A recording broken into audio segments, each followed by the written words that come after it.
السلام عليكم، يا رب تكونوا بخير. كل سنة وانتم طيبين بمناسبة رمضان، شهر رمضان الكريم. وطبعا احنا بنبقى مستعجلين وعايزين نعمل افكار جديدة، فجيت لكم النهاردة بفكرة حلوة جدا تبقى مناسبة قوي على الفطار ان شاء الله، وبرده في الايام العادية، وهي فطيرة الانجاز. بجد انجاز. يلا بينا ندخل على الطريقة والمكونات وهنشوف قد ايه هي سهلة وبسيطة، وكمان طعمه وحلوه وجامده وكل حاجه. ويلا بينا نبدا على الطريقه والمكونات، بس ما تنسيش سبسكرايب. ويلا بينا.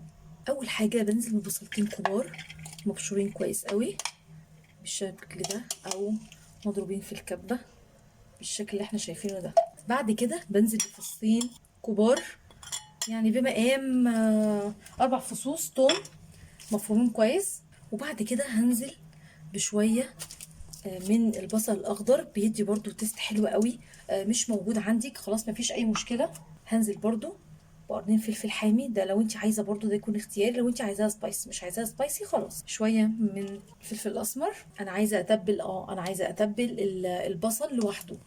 البصل لما بيتبل بيكون طعمه مميز قوي، بيفرق جدا في الطعم. اللي مجربش الطريقه دي يجربها ويدعي لي. شويه من الملح، رشه كده من الكمون، بس خلاص. وابدا بقى اخلطهم كويس جدا.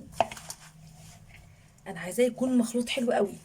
احنا لسه مخلصناش، بس انا عايزه اتبل البصله بتاعتي كويس قوي. عايزاها تكون متبله بالفلفل الاسمر والملح والكمون. ريحتها اصلا بتفرق جدا، وبتفرق كمان في الطعم. جربوها صدقوني. كده بعد ما قلبت خلاص المقدار بتاعي ده كويس، هنزل بقى باللحمه المفرومه بتاعتي.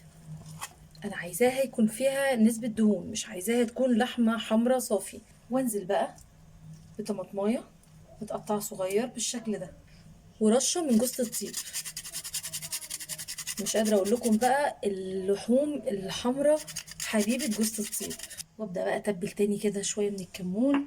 مقدار الملح بتاعي انا ممكن كنت زودت من الاول ملح، بس مش بعرف اظبطه. مش هكدب عليكم يعني مش هعرف اظبطه.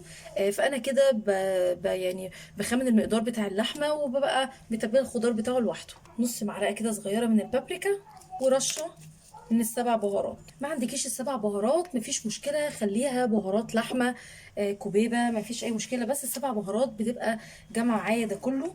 وانا بفضل قوي بصراحه ان انا برضو ارش رشه من جوز الطيب لوحدها، عشان اكون متاكده من الطعم بتاعها موجود ازاي، عشان انا جايبه دي جاهزه. قبل ما ابدا اقلب الخليط ده كله مع بعض، هننزل بقى بالتكايه المهمه قوي قوي دي، واللي هتفرق جدا في الطعم. معلقه كبيره من الطحينه. ايه؟ طحينه؟ تصدقوا بقى مش قادره اقول لكم الطحينه بتبقى طعمها مميز ازاي وحلو ازاي. ما عندكيش طحينه او مش متوفر عندك، بس هي بتدي طعم حلو قوي، وبيبقى تيست جديد كده مميز. تقدري ممكن معلقه كبيره من الدقيق. هبدا بقى. اه نسيت اقول لكم احنا ليه حاطين الطحينه، او انا عايزه احط الدقيق عشان اربط الميه اللي في الخضار عندي ما تنزلش معايا في الفطيره بتاعتي وتضايقني. يلا بقى نقلبها كويس جدا. بجد يا جماعه بمعلقه الطحينه دي انا ضربت كل العصافير بحجر. الطعم مميز والتست مميز. اللي منعت ان هي الخضار بتاعي يكون ينزل ميه ويضايقني في العجين. الريحه كمان قلبت الريحه، يعني ريحه الاكل حلوه حلوه جدا. جربوها بجد فظيعه. هنسيبها على جنب لحد ما نجهز الخليط التاني. هنجيب هنا بولة تانية بقى، وانزل بقى بكوبايتين من الزبادي البلدي. ما عندكيش زبادي بلدي مفيش مشكلة، ممكن زبادي الشركات عادي مفيش مشكلة، بس ده بيكون مميز اكتر، في غناوة كده اكتر، فانا بفضله بالذات في الوصفات اللي زي كده. وبعد كده انزل بمعلقة كبيرة من الزبدة، معلقة كبيرة من السمنة البلدي بالشكل ده، وابدا بقى ادمجهم. وكمان هنزل بنص معلقه من البيكنج باودر. اقلب المقدار برضو ده كويس جدا كده مع بعض.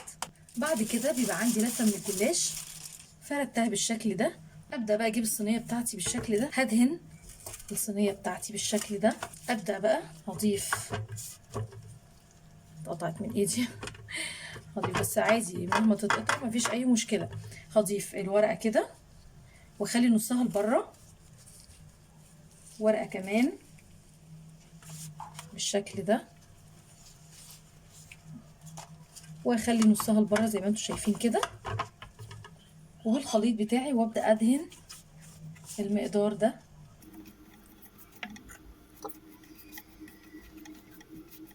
عادي الورقه اتقطعت منك مفيش اي مشكله، ولا تتخضي ولا حاجه للناس اللي اول مره تنفذ جلاش او تعمل جلاش. هجيب ورقه كمان هخليها من الجهه التانية كده. انا كده بغلف الصينيه بتاعتي داير ما يدور برقات الجلاش، ودي التانية تكون قصادها بالظبط اهو نفس الشكل برضو، وابدا ادهن الجزء اللي جوه بالظبط كده. انا عندي قد ايه كده؟ كده 4 اللي انا ضفتهم.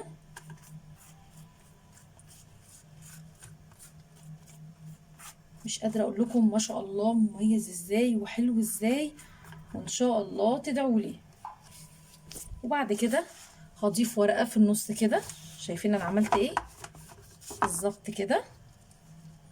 الاول عملت 4 ورقات داير ما يدور، غلفت الصينيه تمام، وبعد كده جبت الورقه الخامسه وخليتها في النص، واحط الورقه رقم 6 بالشكل ده، وابدا برضو دهنه الورقه الخامسه بالشكل ده، دهنه بسيطه كده. وعشان الخليط بتاعي ما يحصلش اي دروب معاه واكون مظبطه الارضيه بتاعتي كويس، هنزل بالورقه رقم 6 بالشكل ده. يبقى انا كده ظبطت الصينيه ظبطه تمام، قلبتها كويس قوي. خلاص هعمل ايه بعد كده؟ اجي بقى بالحشو بتاعي، هنزل بقى بالحشوه كده وابدا افرد. بعد كده والخطوه دي اختياري، بنزل بقى بجزء كده. انا كان فتشت كده في التلاجة لقيت عندي جبنه حلوم، هي جبنه سوري بس انت ممكن تضيفي الجبنه اللي انت عايزاها، جبنه شيدر تبقى حلوه جدا، في جبنه موزاريلا. جبت كام شريحه كده من الجبنه الرومي برضو، وهقطعهم اهو عشوائي، انا بكسرهم بايدي هي كده كده. يلا بقى نبدا ان احنا نقفل الدايره بتاعتنا ونقفل الفطيره.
خلاص انا كده الفطيره عندي خلصت، بس طبعا الشكل منعكس شويه. هجيب واحده سليمه واروح نازله عليها كده من فوق، وابدا ادخل الاطراف دي، يا اما اقصها عادي يا اما ادخلها. وخلاص الفطيره عندي بقت جاهزه تماما.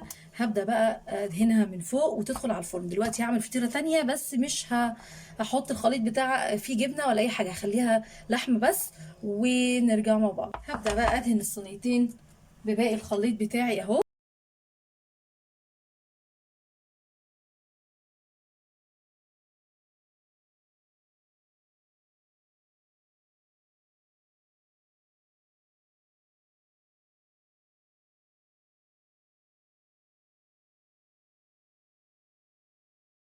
كده خلاص الفطيرتين عندي بقوا مجهزين، يلا بينا بقى على الفرن. زي ما اتفقنا ما ننساش على درجة حرارة عالية. بصوا بقى ما شاء الله، بصوا الجمال، ما شاء الله لا قوة الا بالله. بصوا نفخت ازاي وشكلها يجنن. التانية خلاص فوق اهي، حسيت انها خلاص استوت من تحت، رحت مطلعها على فوق. هشغل عليها الشواية وخلاص. اللي عليها جبنة ممكن نضيف عليها جبنة من فوق، بس انا مش هضيف عليها جبنة، خلاص خليها زي ما هي. يلا بقى نشوفها بعد ما تطلع ان شاء الله. بصوا بقى الفطيرة عاملة ازاي، بجد فظيعة. بصوا الطراوة طرية جدا جدا جدا. انا رشيت كده رشة بسيطة على وش الفطيرة دي بالزبادي تديها طراوة اكتر، والفطيرة التانية ضفت عليها كده رشة من الزبدة. ما عندكيش الاتنين، يا سلام بقى لو حط لهم حتة كده من القشطة. يلا بينا بقى نقطع قطعة كده ونشوف الجمال. بصوا قرمشه على طراوه كده، حاجه اختراع يا كوتش، بجد حلوه قوي قوي قوي. بصوا الجمال، سخنه جدا. بصوا الجبنه ساحت ازاي وشكلها يجنن. كمان بقى لو موتزاريلا كان زمانها دلوقتي شدت ايه، بس مش قادره اقول لكم على طعمها. تعالوا نشوف الطراوه بتاعتها عامله ازاي. بصوا، ايه ده، ايه الجمال ده، ايه الفطير الفظيع الوصفه اللي تجنن دي، بجد هتشكروني عليها. لو اول مره تشوفوني ما تنسونيش في سبسكرايب، ويا رب اكون قدرت افيدكم، والسلام عليكم.